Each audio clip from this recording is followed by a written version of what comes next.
Hayalala salad.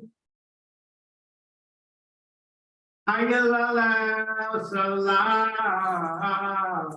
Hayalala salad. Hayalala salad. Hayalala. Hayalala salad.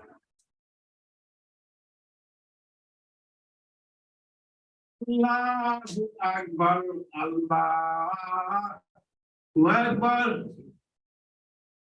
La ilaha illallah.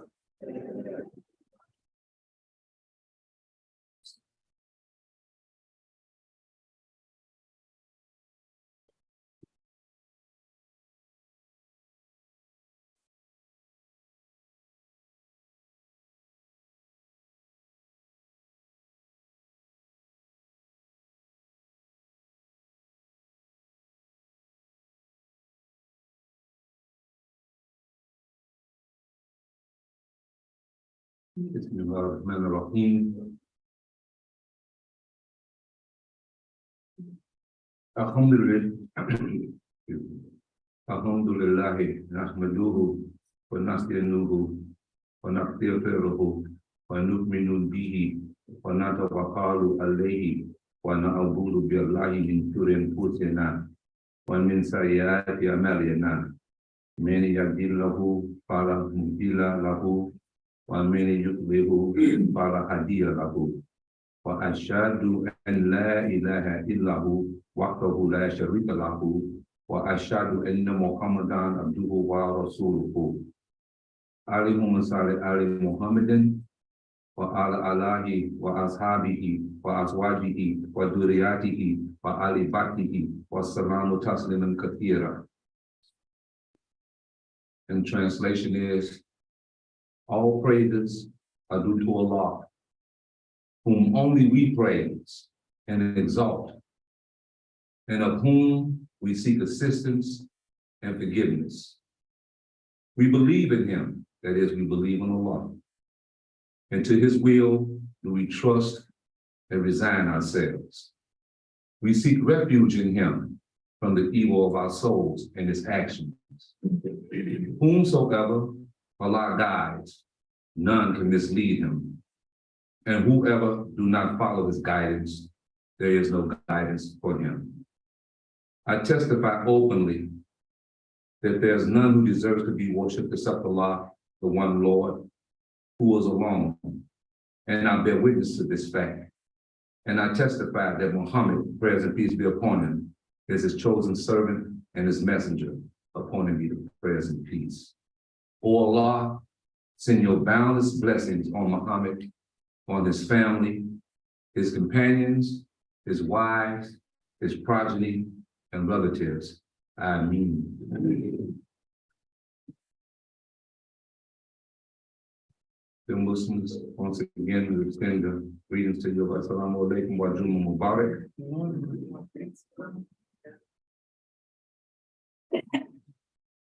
We want to take our talk today, inshallah, is titled The Will of Allah, MashaAllah.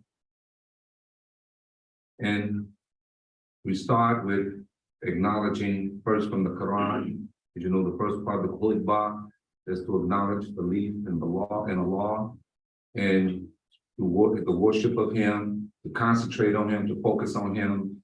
And it also reminds us that the Jumah is the great reminder.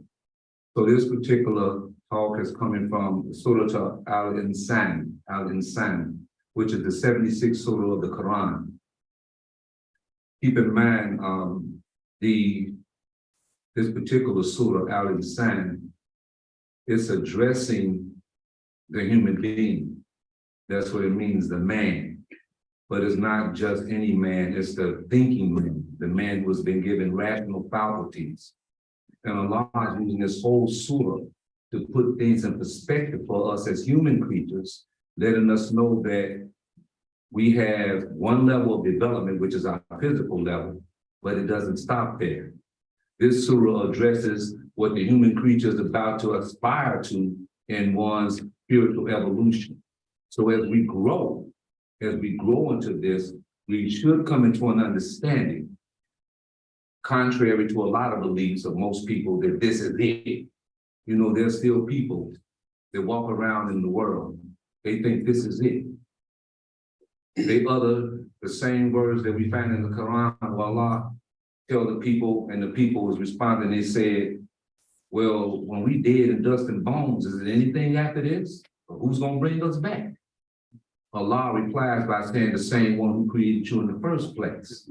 Real smart, real sharp. Don't take no rocket scientist thinking to sort that out.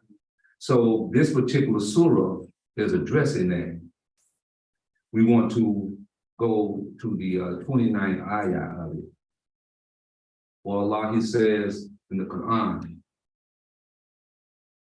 Inna hadayhi dakrah, faman sha'a aqada illa rabbihi sabila. Verily, this Quran is a reminder. So let him who wishes take a way to his Lord. Although the translation is not really used in the translation, the translator, he mentions the Quran.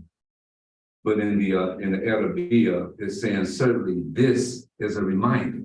It says, Inna hadahi takirata. Surely this is a reminder. And we automatically assume, because we keep things in context, we know it's talking about the Quran. So the translator inserts this word automatically in there because this is the assumed position that we're taking. So it says, verily, this Quran is a reminder. Sha'a taqada ila rabbihi sabila. So, so let him who wishes take a way to his Lord. Rabbihi sabila. Lord, the path or way. Sabil, the path or way. You know, sometimes we say, fi sabili Allah, in the path of Allah. What we're actually saying is in the way of Allah, or we want to do a thing the way Allah wants us to do it. And that's why our attention is drawn to this particular word, sha'a, sha'a. It means to wish or to will. Sha'a, well, in the grammatical sense, he willed, he wished. First person, singular. He wished. And so we are to understand this particular ayah as expressing itself to any individual that's reading it. It's saying back to the individual that if you wish, if you have a will, then you would want your will to be in accordance with that of Allah. It says the Rabbi Sabila. No, and he uses this term. Allah uses this term instead of saying Allah, mentioning himself. He said the Rabbi Sabila, meaning your Lord, because you have to know your Lord. The prophet used to repeat that often. He says, if you know your Lord, know your God, you know yourself. So you have to know your Lord. And the reason why this is even phrased like this, because there are some, they may be praying to something else. They may have something else in mind as their Lord, or they may not even understand what's their Lord. They may be giving their attention or their worship to a thing, only to find out later on in life that it's not the Ra. It's not the thing, it's not the one that sustains you. It's not the one that keeps you going. It's not the one that nourishes you, the one who gives you life, gives you death, and gives you everything in between. They find out it's not that one. So this sha'a is just that. It also means that a thing or a matter that is to be decided. So it comes from the same expression sometimes when we say, inshallah, we say, inshallah, and we say, if it's Allah's will, inshallah, if it is Allah's will, such and such a thing gonna take place, such and such a thing is gonna happen, or you're gonna do this, or I'm gonna do that, inshallah, if it's his will, because if it's not Allah's will, then what? It's not going to take place. But then you come with the expression, mashallah, it is Allah's will, that is Allah's will, mashallah. It is the will of Allah. So there are phenomena that happens in the world. There are things that happen in our life, like life and death. You're going to live, you're going to die. Not inshallah, mashallah. You are going to live for a stated term, as Allah has promised. And you will die. Mashallah, you will die. As Allah, He tells us that every soul is going to taste death. So no one's going to escape this. So we should understand this expression and not be so quick to take it lightly, but to really understand it, what's being said here. Because we have a tendency, we use certain idioms, Islamic terminology, we use it so loosely, we don't think about it.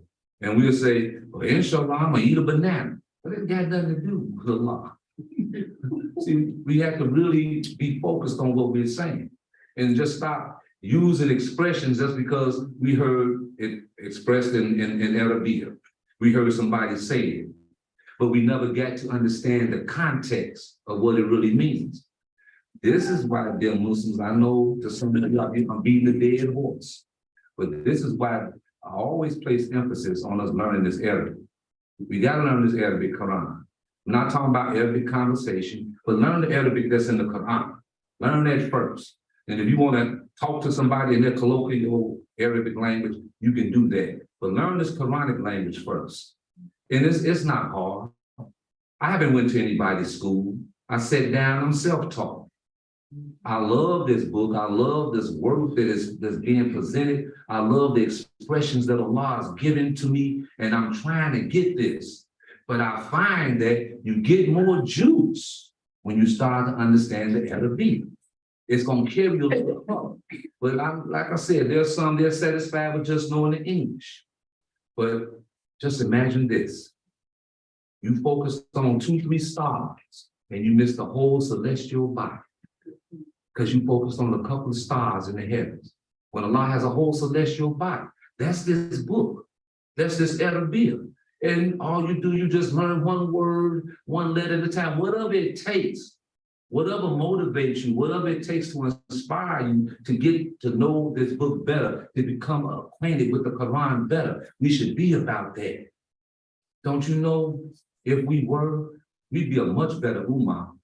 One of the reasons why we tend to slow down in a lot of things that we do is because we really don't understand all we need to understand when it comes to this Quran. And it's because we give a lot of attention to somebody else's translation. And not only that, you become satisfied with it. It's good for it to be tolerable. It's good for it to be tolerable. But don't accept that you're going to be stuck just listening to somebody's translation. We need to get more into that because the words are of such a nature. They are so strong and powerful that they drive you. They really move you. And even though you may get some of that from the English, and we do, because we all started out like this. I wasn't born speaking Arabic or learning knowing Arabic. This was an applied thing over time. But you find that once you start to learn these things, these expressions, oh, it's so beautiful. It just makes you become more endeared to learning more of the Quran. So, verily, this Quran is a reminder. So let him who wishes make a way or take a way to his Lord. So if it's your wish, if it's your desire, well, let's say first it has to be your wish. It has to be your wish. Just a little bit, not much, just a little bit. Because the word shy means that too, it means a little or a little bit. So Allah's letting you know. You can just start with a little bit. And he's letting you know even in how you picture him. If you picture him in a big way, if you picture him in a small way, he's satisfied with that because he's involved in that process. However you imagine Allah to be, big or small, Allah is involved in that process. So he's letting you know that there's really no escape. There's no escape from how we are to remember him and why we should remember him. He goes on and he says in the 30th ayah, for those who engage in this, وَمَا تَشَاءُونَ إِلَّا أَنْ يَشَاءَ اللَّهُ إِنَّ اللَّهَ كَانَ عَلِيمًا حَكِيمًا. And you should wish no other way except as Allah wishes. Verily, Allah is all-knowing, all-wise. So who is he talking about when he says in you? He's talking about the true believers. He's talking about those who believe in this book. Always keep in mind, dear Muslims, dear believers, this book only works for those who believe in it. The one who doesn't believe in it just can't come and grab the Quran and, oh, I get it, or I feel it, or I know it. No, you have to first be grounded in your belief. You have to first be grounded in the belief of Allah, His Tawheed, in the belief in His Rasul, His messenger. You have to believe in that first. And then this whole process begins to make sense. So now you're studying the Quran, you're reading the Quran, you're looking at some things that you would like to actually put in your life. And that's what the Quran asks of us. When you're looking at certain surahs, when you're looking at certain ayah, there should be things that you see that says, oh, I want to make this a part of my character. And why do we know this? Because Allah has given himself 99 names. We call them the 99 attributes. And we take on these names, right? So we take on these names and we try to live out the attributes of the names that we chose. What more should we give the same detailed principle attention to the book itself? So don't just be stuck on your name. Although you need to know what your name means and you need to be in character with your name. But let's stretch it. Let's take it a little further and begin to explore some of the other things that are in the Quran that's talking to us. So he's talking about the true believers. They're going to be the ones who get this. And he says, except as Allah wishes, verily Allah is all-knowing and all-wise. Except as Allah wishes for you. Allah desires this for you. Allah has proven that he desires this for you by giving you this Quran. And as we think about this blessing, this book, and the month we just come out of, Ramadan, which was full of barakah, just extensively all through the month.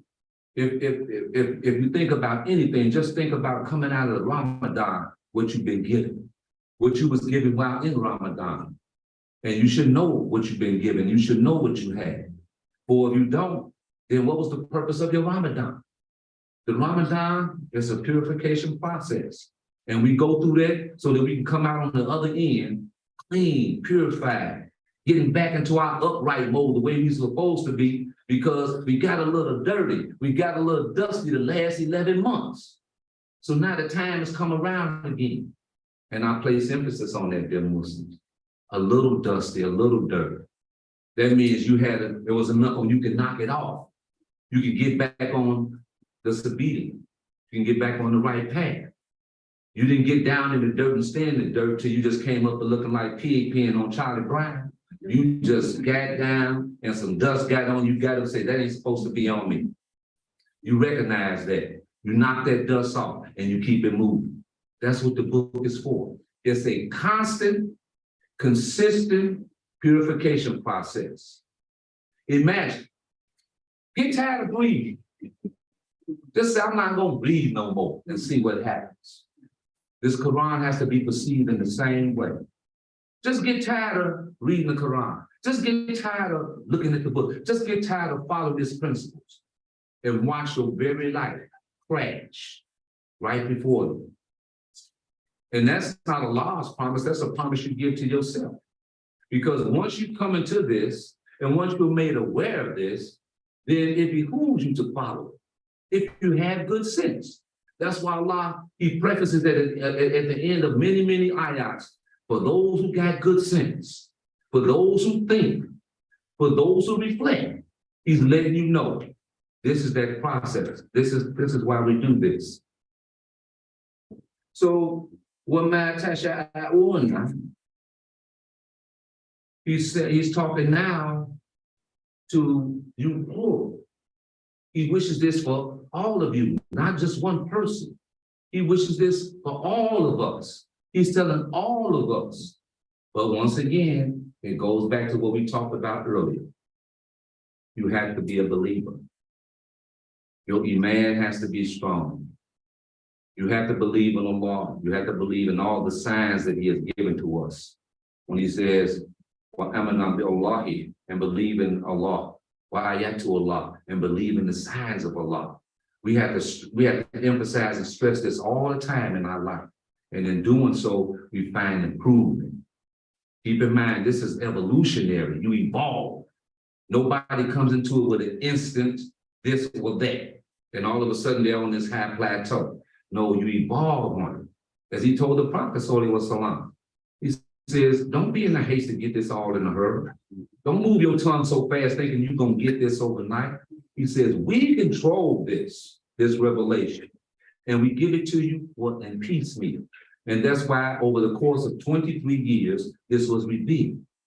And this is why the naysayers, when they come and say, well, this book, your book is this and your book is that, and it's not really addressing this and that, but yet it is. They want this instant gratification. They want something that they can see. And Allah talks about that in the Quran. It said there was a people, they said, well, bring down this punishment that you say your Lord has for us if we choose not to believe. Well, hurry up with it. Bring it on, hurry up with it. And the Prophet says, no, it doesn't work like that. It comes gradually. He gives you time. When he visited the calamity on Sodom and Gomorrah, he gave those people time. It didn't just come down and whoosh and get the punishment. They were given time up until the last messenger came to them, which was Lot. Luke came to them and he warned them, and he tried to warn them. And they was so arrogant, they even threw him in jail. On the day of the calamity, Lot was in jail. They had got tired of hearing his mouth. They was coming back to do something with him or to him when the great calamity came. And I mentioned this before. So he wound up getting freed out of the jail. And when he got into the streets and he saw all this commotion, everybody was just in chaos and turmoil. And they could understand that the last days was upon them, but yet in their ignorance and their stupid actions, they found themselves giving themselves to frivolous stuff. They were fighting, they were arguing, they were looting, robbing stores, crazy, wild sex in the street, anything you can imagine that's against the law. That's what they were doing. So you can see this is why they were given that punishment. This is why it came upon them. So once again, this is something we have to believe in, dear believers. We have to believe in it. This word, Yasha'u. Well, Allah, he says, even when he mentions, this is in Surah to Allah, in the 6th ayat, but the 7th ayat is the one I want to pay attention to, but I want to start because I don't want it to sound like it's broken up. So nukri'uka fala tanza. So it says, by degrees, we teach you to declare the message so that you shall not forget. So Allah is telling the Prophet that he's giving this to him in degrees.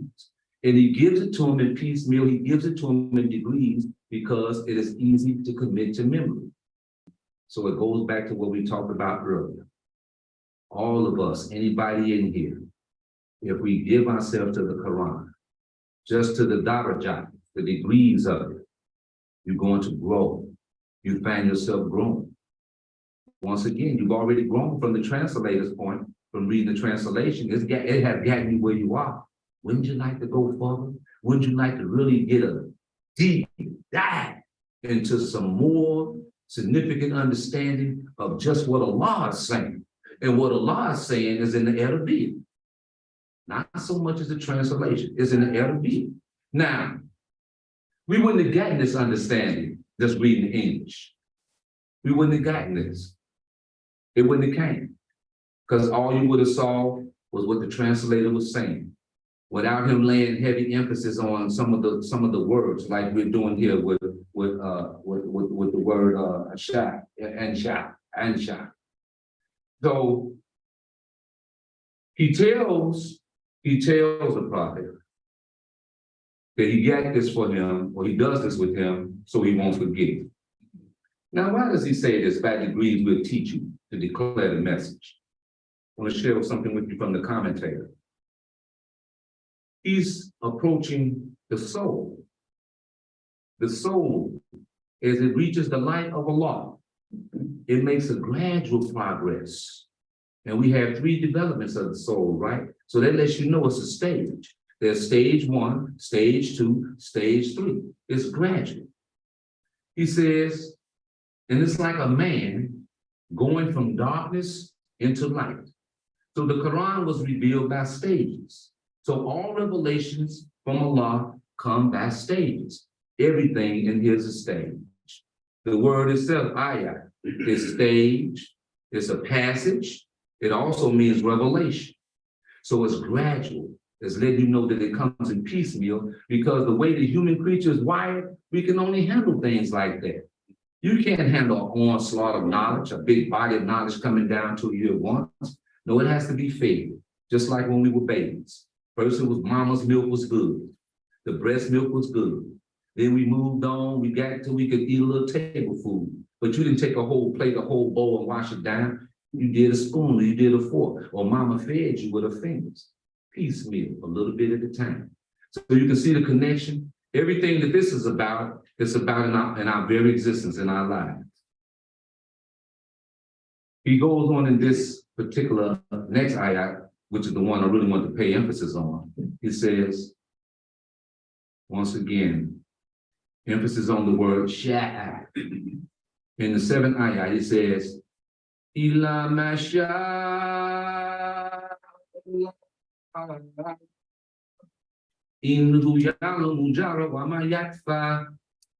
So, except as Allah wills, Ila masha Allah, except as Allah wills. Why? For he knows what is manifest and what is hidden. So if it is Allah's will, he'll let you know those things you need to know that are hidden. Those things that need to be manifested in you. He lets you know these things. As a matter of fact, Allah is so merciful. He loves his human creation so much. Do you know he has a personal heaven for each and every one of you? A personal heaven. There's Jannah, where we all going to meet. But there's another part, there's a heaven that he gives each individual Muslim, and it's really given to the individual Muslim, based on your satisfaction, how you're satisfied. That's why he says, oh, you soul at rest in complete satisfaction. In complete satisfaction. You should be pleased like your Lord is pleased with you. So you have to be in a state of radiyah. You have to be pleased and pleasing. And if you reach that agreement with yourself, if you can honestly say to yourself, I'm pleased with the state that I'm in, the level that I'm on, the development that I'm about. I'm pleased. And then you have that same confidence and belief that Allah is pleased with you. You got that Jannah. You got that Jannah. That's your personal heaven. That's your personal Jannah. And Allah gives that to everyone. So this is why you got to make sure you don't fool yourself. Don't fool yourself, dear Muslims. Sometimes it happens. We get into a thing and we say, this is it. And it might not be it. For surely that everything Allah designs, Shaitan designs the like of it. Once again, let's look at this word sha'a, because it also means a thing. And it's in that same good family that we get the word Shaitan from. Shaitan, it's a thing. So if you're not about Allah's thing, then you're going to be about Shaitan's thing. You're going to be about a thing. There's going to be a thing with you, however you look at it. It's going to be some kind of a thing. So make the right choice. Let us make the right choice. And we make the choice to be with the thing that Allah has given to us. This 7th ayah here. He says, except as Allah wills, for he knows what is manifest and what is hidden.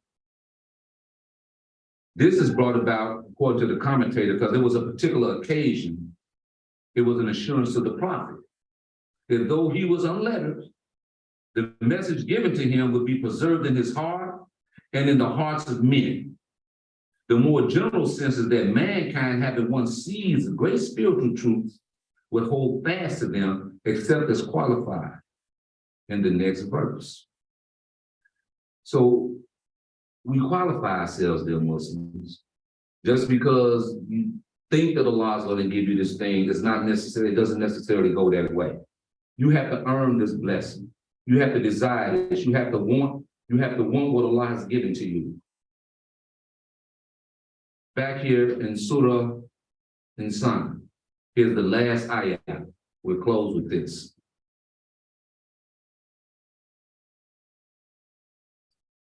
يَدْخِلُ مَنْ يَشَاءُ فِي رَحْمَتِهِ وَالظَّالِمِينَ أَدَّى لَهُمْ عَذَابًا عَلِيمًا.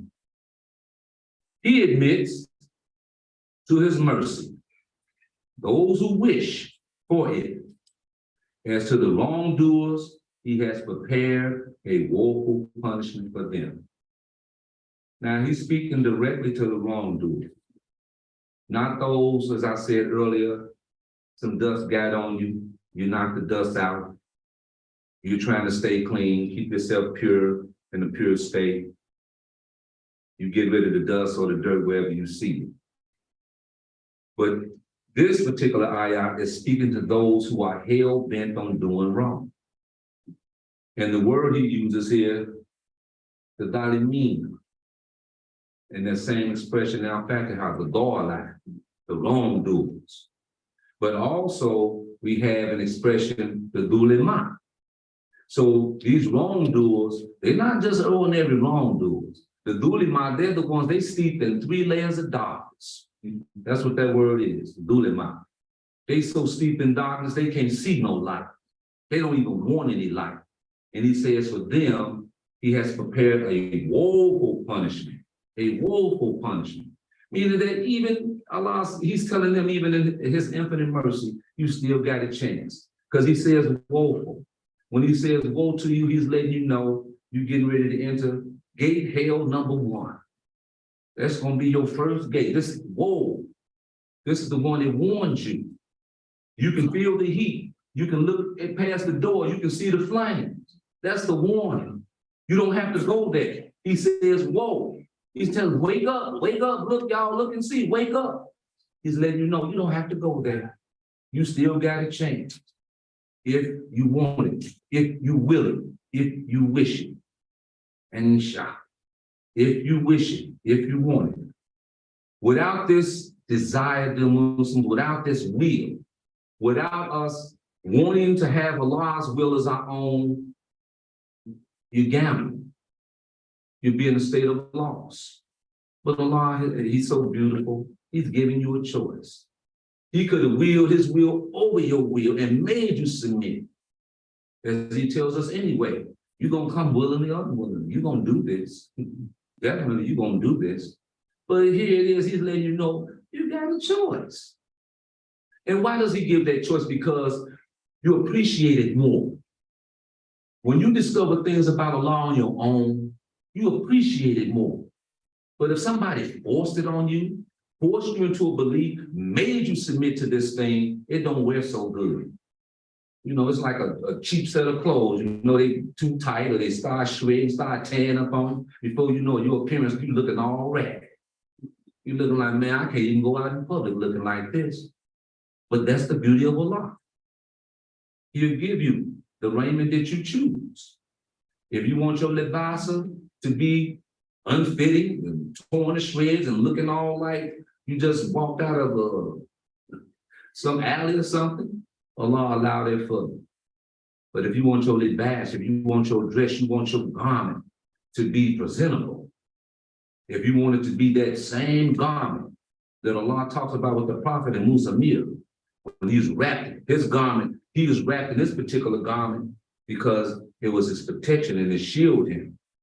But that word also means that this particular garment, this what he's wearing, it raised him up to eminence. It raised him up. So when the prophet when he finally was convinced and he put that on, and he saw for himself, even though he was told by Khadija, radiallahu anha, and she confirmed it with her cousin, Barak. Even though he was told these things, once he saw this splendor, he fell in love. He was already in love with Allah, but now he's been given the purpose and the understanding. This is something we all should yearn for. The purpose, our purpose, and with that purpose, to have an understanding. Because with the understanding, then you begin to rise. And you can see from whence you came. And then you have an idea of what you don't want to go back to.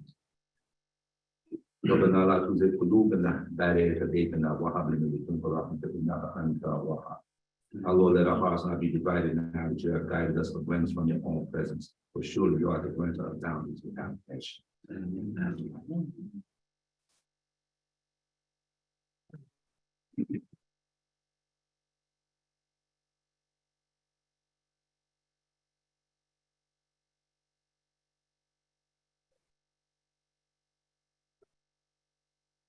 Alhamdulillah, wa la ilaha illallah, wahdahu la sharika lahu, wa huwa kullu shay'in qadir. A'udhu billahi minash shaitanir rajim. A'udhu billahi an akuna minal jahilin. I seek refuge in Allah from the rejected Satan, and I seek refuge in Allah from that which would make me ignorant. The Muslims, as we are talking about the Quran and reflecting on Rasulullah sallallahu alaihi wasallam, keep in mind that the Sunnah of the Prophet is just as expansive, it's just as plentiful as the Quran. As a matter of fact, I was having a conversation and I was explaining that as the Quran, we're to understand that you're never going to fully get all of it. It even tells you that. And it prefaces it by saying, because there's some mysteries, some allegory, and then there's some things that are made plain and simple. You're not going to always understand that which is allegorical, that which is a mystery. And he says, for the one who busies himself with that, that's all they want. They don't look for the plain language. They want to know what the allegory is. They want to know what the mystery is. They can find themselves in deep trouble because they're trying to get a body of knowledge that only Allah would give to whomsoever he pleases. And if they should get such a body of knowledge, they will probably use it for the wrong thing. And we've seen this and experienced this in the religion of Al-Islam. People get a certain body of knowledge, they use it for the wrong thing. So the Quran is not exempt from that. Understand that. It's plain, it's open, and those who want it can get it. But those who want to use it for an unjust cause, they'll get some stuff out of it, but they won't get it all. In the same way is with Rasulullah. You're never going to fully understand everything it is to know about him. But yet, that's not to stop you from studying, from learning about him, from wanting to emulate him to the best of your ability. Because we saw what the life did to him. We see the history in his silver. We see the achievements he made by the light of the Quran. We see this, we're all witnesses to it. But also keep in mind, there's some things about him that you may not understand, or you have to do a deep study. You have to really get into his character to understand some of those things that we need to know. So I say that by qualifying or saying this. Be careful not to cherry pick issues, items, sayings, doings, etc. of the prophet. So it was salam. Be careful. Now, why I say cherry pick? Because we do. Yeah, we do.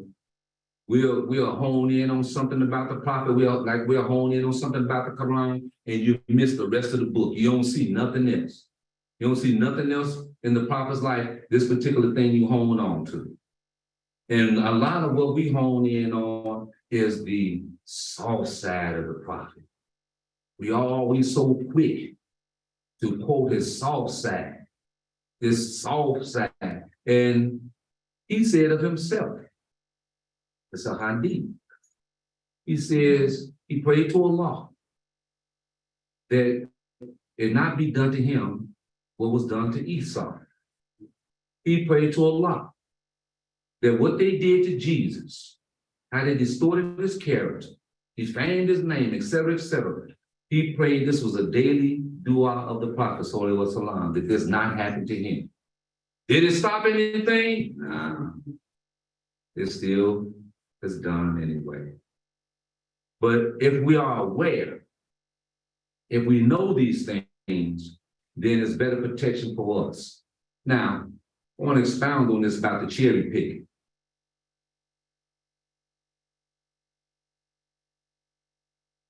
Some of us, like I said, we speak on the soft side, hardly ever mentioning his hard side. So what was his hard side? Remember, just keeping things in perspective, the prophet was a wrestler. He was very physical, very active, very physical. So that should be a note to us that we need to be in shape. We need to be fit. Matter of fact, to that point, that's what the word salat means, to be fit. It has other meanings, but the first definition, if you look it up, is going to say to be fit. Now, let's just get right off the physical plane of being fit. Be fit spiritually. Be fit spiritually. You have to be in a certain condition to be able to make salat. You have to be in a certain spiritual and mental condition to accept all of the 5 pillars. You have to be fit for that. You can't come into this as a weakling, weak-minded, weak-spirited, weak whatever. No, you have to be fit. You have to be in some kind of shape. And that's why Allah, he chose each and every one of you. You was invited to this religion. You was invited. Allah invited you to it and you answered the call. That should be worth something to you. Everybody don't get this opportunity. Go ask some Christians and Jews. They don't get this opportunity.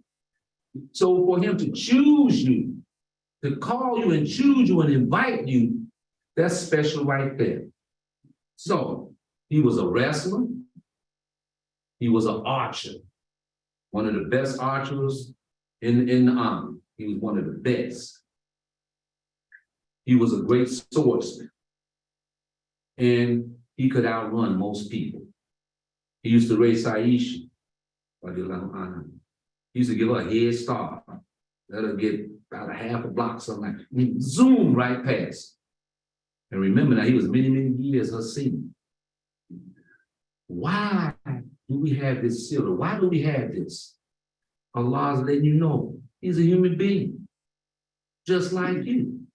Basharun Mithlakum, just like you. The ordinary man, just like you. So we can't shoot him out in space.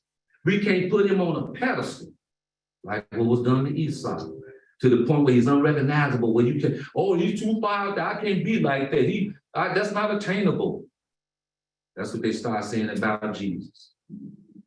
And they tried to do this with Muhammad, so it was salam. But Allah is protecting his character. So keep in mind, he was all of these things in his physical makeup.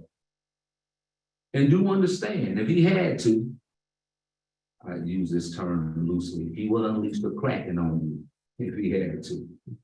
But he was so subtle, he was so smooth with it, you didn't even know you were being whooped. You didn't even know. He never used any anger. He never used any foul language, words out of context. The way he spoke to you with this firm admonishment, you wanted that whooping. You wanted to hear that.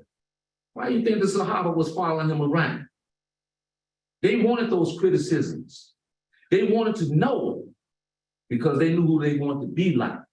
And then after the Sahaba, the Tabi'in, the followers, the ones who come behind him, they had to get into that same rhythm, even though they wasn't as close, because they came after the Sahaba. But they had enough intelligence to understand this thing needs to be followed closely. There's something about this. So one time we was talking about the prophet, we was talking about a conversation, and we was talking about him being sensitive. But yes, he was sensitive, but once again, he would tell you what he needed to know. So in the conversation we was talking about, it said that one time the prophet, President peace be upon him, he had guests. They came to the house for dinner. He didn't want to tell them it's time for y'all to go. He didn't want to tell you, you got to raise up out of here. It's time for you to go. Because he was soft like that. So Allah revealed it through the Quran. A small little ayah in the Quran says, yeah, the prophet won't tell you, but I'm telling you, there's Allah speaking. You got to get up out of here. Time for you to go. The prophet is soft, he won't, but I'm telling you, and so he put this in the Quran so you could read it, so you will understand it, so it won't come to you as hearsay. So everybody get a chance to read this and see it. It don't come as hearsay. You read it for yourself. There's an ayah, I don't know the surah, but there's an ayah where he talks about that. He says, yeah, you got to get up and leave here. You can't stay here all night. Don't start questioning me about things that if I gave you the answer, it's going to put you in conniptions. That's in the Quran too, right? Yeah, that's that. So Allah is expressing this through the Prophet ﷺ, and you get a chance to read it for yourself in his surah and by way of the Quran. So understand that at the end of the day, whatever the Prophet couldn't say out loud, verbally expressed, Allah put it in the Quran. And so that way it was said after all. Let's put it like that. It was said after all. No one can go and say, I didn't know that, I didn't hear that. No, it was said after all. So the revelation, it didn't just flow into the person's mind. No, they had to read. They had to have it explained.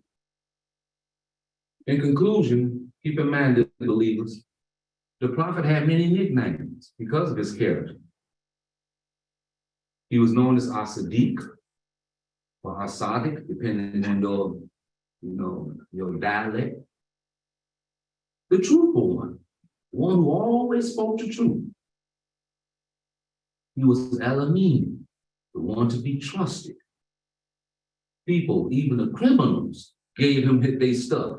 They said, I gotta leave town. Say, brother, can you hold this for me? Prophet would hold it for him, give it to him when they get back. And he knew the person was a criminal. How many of us would do that? We'll rationalize, we justify our mind. And what? I ain't giving him this back. This money? No, he stole it anyway. And keep it. But see, we have this in the history of the prophet, so we have an example. Little bitty things, the little nuances. This is the stuff that matter, not the big stuff you don't understand. Get into the little nuances of his life. Even when it talks about how he went to the store, he shopped for his wives, how he sat in his own quarters, sold his own socks. He would say, hey, sister, go over here. I got a hole in my sock. Getting busy. None of that kind of conversation. Kept independence. This kind of independence is serious. It's a really good thing. It's one part of his character that we need to hone in on. Because we're so quick to give our burdens to someone before we even take it on ourselves. We'd be quick to drop that in somebody's lap.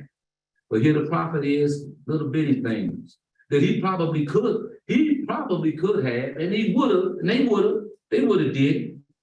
They would have sold the socks, they would have did without question. But he was setting an example. He was setting an example. He had another nickname that's actually a surah in the Quran, Yasin, old man, old man. And then he had another nickname, Taha, that's also in the Quran, which also means old man. Yasin is a perfect man, Taha, old man, but it's referencing the character of Rasulullah sallallahu alaihi wasallam. When you read those two surahs, that's what it's talking about, as referencing his character and letting you know the perfection came from the revelation. It's telling you how he got to that state, how he evolved, how he got to be who he is. It came from the revelation. But here's one that a lot of folks are not familiar with. And it goes back to what I talked about a little while ago, his physicality.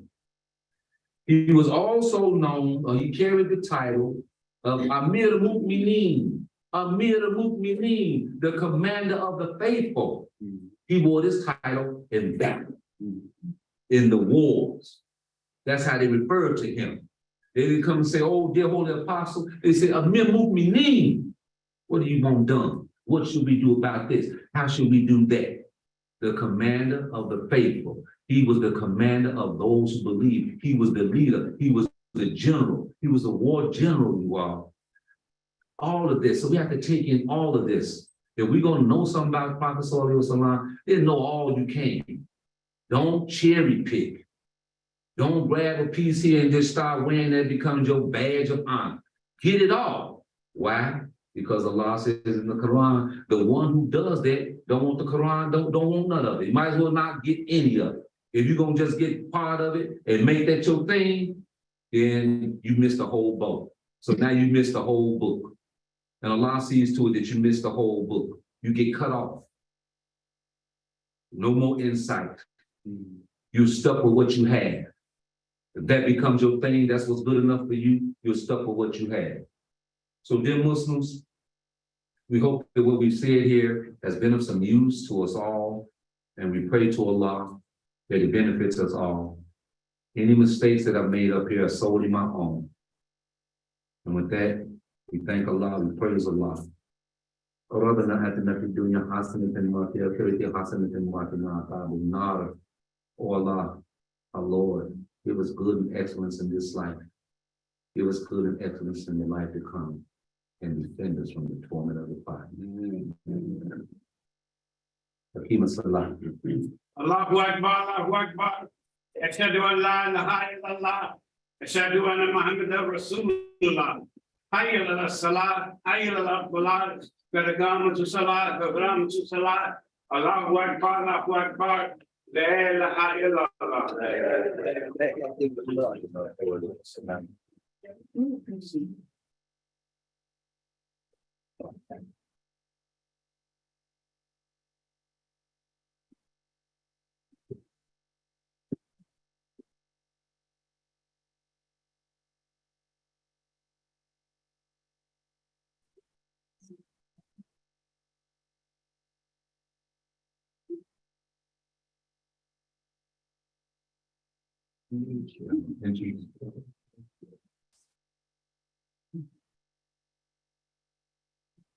Allahu Akbar.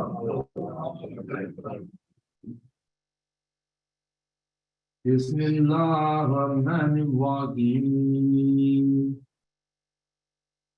Alhamdulillahi Rabbil Alamin. Ar-Rahmanir-Rahim. Maliki Yawmiddin. Iyyaka na'budu wa iyyaka nasta'in. Ihdinas siratal mustaqim. Siratal ladzina an'amta 'alaihim. Ghairil maghdubi 'alaihim waladdallin.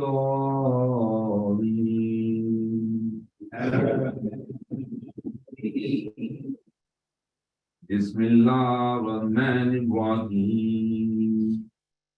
Wadduha walayli idha sajja.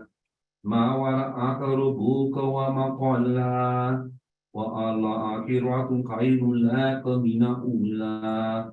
ولسوف يؤتيك ربك فترضى ألم يجدك يتيما فآوى ووجدك ضالا فهدى ووجدك عائلا فأغنى فأما يتيما فلا تقهر وأما سائل فلا تنهر وما بنعمة ربك فحدث الله أكبر سمي الله لمن حمده الله أكبر الله أكبر الله أكبر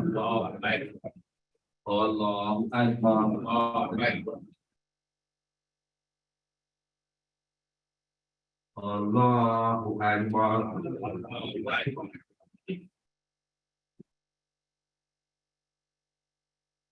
بسم الله الرحمن الرحيم الحمد لله رب العالمين الرحمن الرحيم مالك يوم الدين إياك نعبد وإياك نستعين اهدنا الصراط المستقيم صراط الذين أنعمت عليهم غير المغضوب عليهم ولا الضالين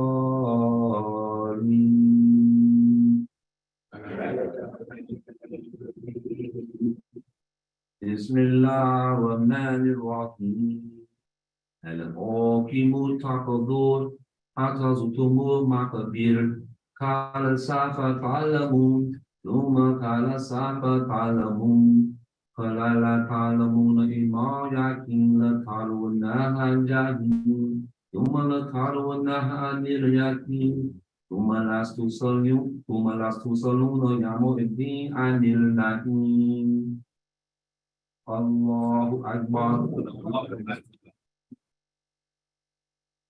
سمي الله لمن حمده الله أكبر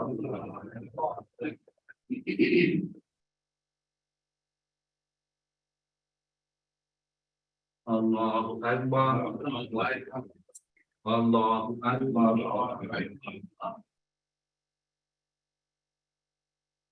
الله أكبر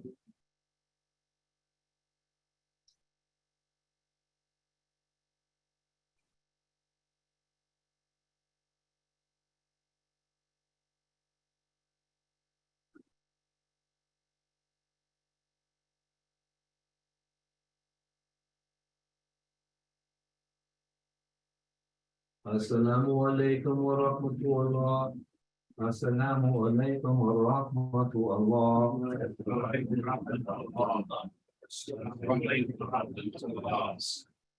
ذكر الله سبحان الله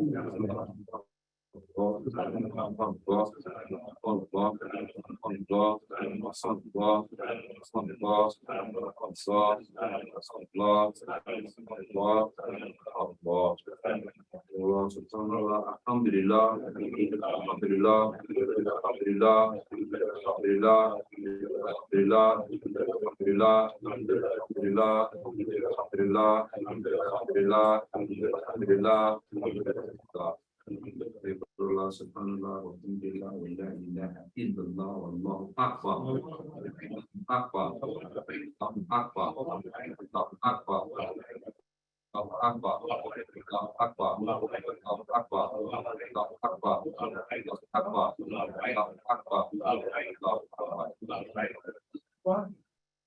Let's show us the sleeve, the straight back. Out back, Bismillahirrahmanirrahim. Alhamdulillah, Rabbil Alamin. Ar-Rahman Ar-Rahim. Maliki Yawmiddin. إياك نعبد وإياك نستعين اهدنا الصراط المستقيم صراط الذين أنعمت عليهم غير المغضوب عليهم ولا الضالين آمين Prayers. Takbir! Allahu Akbar! Takbir! Allahu Akbar! Takbir! Allahu Akbar!